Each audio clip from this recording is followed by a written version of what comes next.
Hi guys, in this video I'm going to show you how to do diagonals in the Sotetseg Maze, and after diagonals I'll actually go through L moves too, but something to note is that L moves is quite a bit harder to understand, so I would recommend that you practice diagonals before you try out L moves. Okay, here we go. I'm actually going to show you some examples in Photoshop and then I'll move on to in-game clips. So if you haven't learned diagonals yet, you would probably from this square just move to every corner like this. And right here we have 1, 2, 3 clicks to get to this square. But with diagonals, you can actually move straight to this square with 1 click. So all you have to do is click over here and your character will move through this square to this square. And as you can see here, I'm actually not stepping outside the path, so no one will take damage. And it's as easy as that. So for the next one, this corner you wouldn't save much time since it's only 1 square you would be skipping.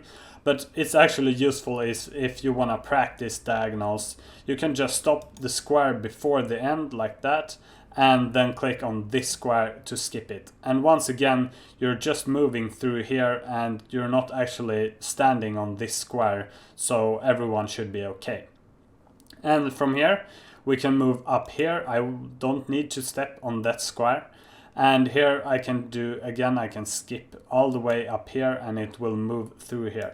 If you had some trouble seeing this diagonal, it's actually very easy. If we step back to this square, what I'm doing here is I'm stopping right before the corner.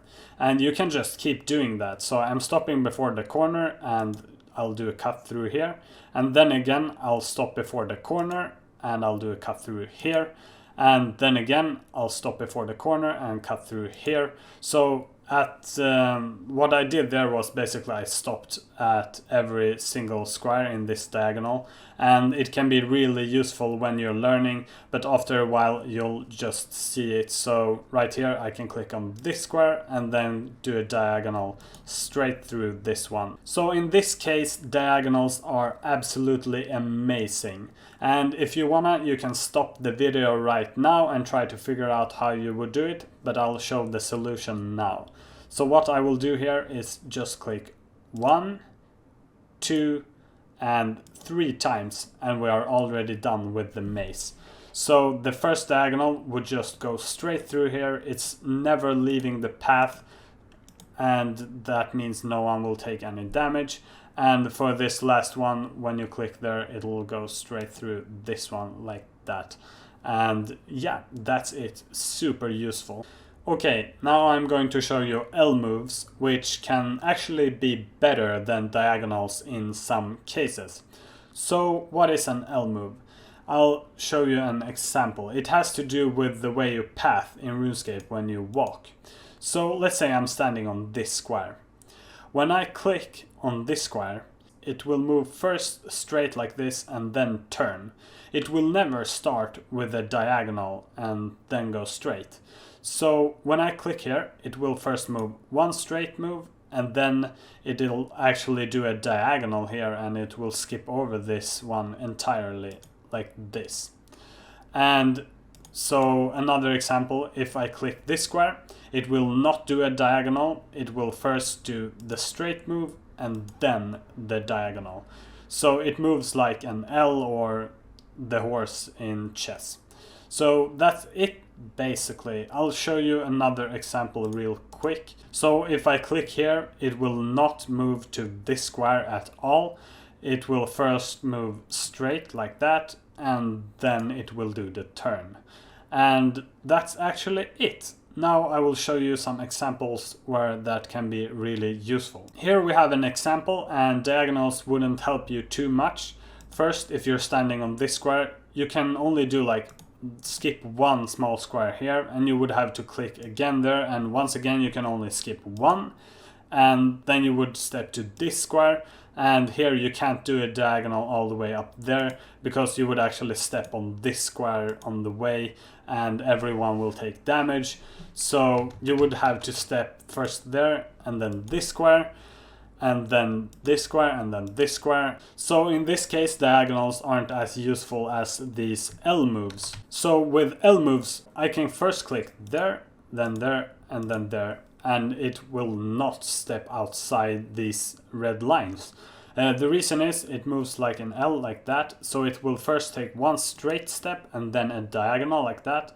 And when I click up here, it will move straight up and then do the diagonal like that.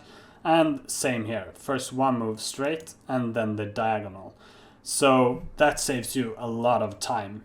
And now when we get up here, we could do another L move. If I click this square, it will first move there and then the diagonal like that.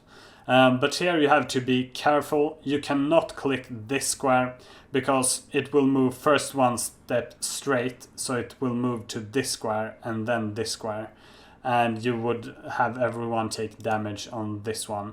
So you don't always want to do either diagonals or L moves. You will have to do a combination. So for example, here you could just click there to make one small diagonal, then click over there, and once again over here to do a diagonal over this piece like that. Now to an in-game example, I'm going to show you both diagonals and the L move right here in slow motion. So the first thing I'm doing here is I'm going to the third row, and at the third row you can always stand and chill a bit. If you need to brew, you can brew, and you can wait for anyone who needs to get ready. The tornado will actually not start until you move to the fourth row, so you can chill on the third one. And when I'm ready, I'll click right here to make my first diagonal right now. And after that, I will do another smaller diagonal to the west. And now for the next turn, I could actually do another diagonal, but in this case, I will just show you how the L move is done. I'll click the northwest square and my character will do one step forward and one diagonal northwest. Okay, now to a clip of someone else doing it in the maze, and it can look like this red square is just jumping all over the place, but it's actually really simple. I'll show you here in slow motion. All I'm doing here is clicking the red squares. I actually don't have to do any thinking. He did an L move right there, and if I click on the red square, the character will automatically do the L move for me. And here we have two diagonals followed by another L move, and as you can see, I'm simply clicking the squares, nothing else. It's not really harder, you'll get used to it, don't overthink it. And that's it. I hope this video helped some of you guys. See you next time.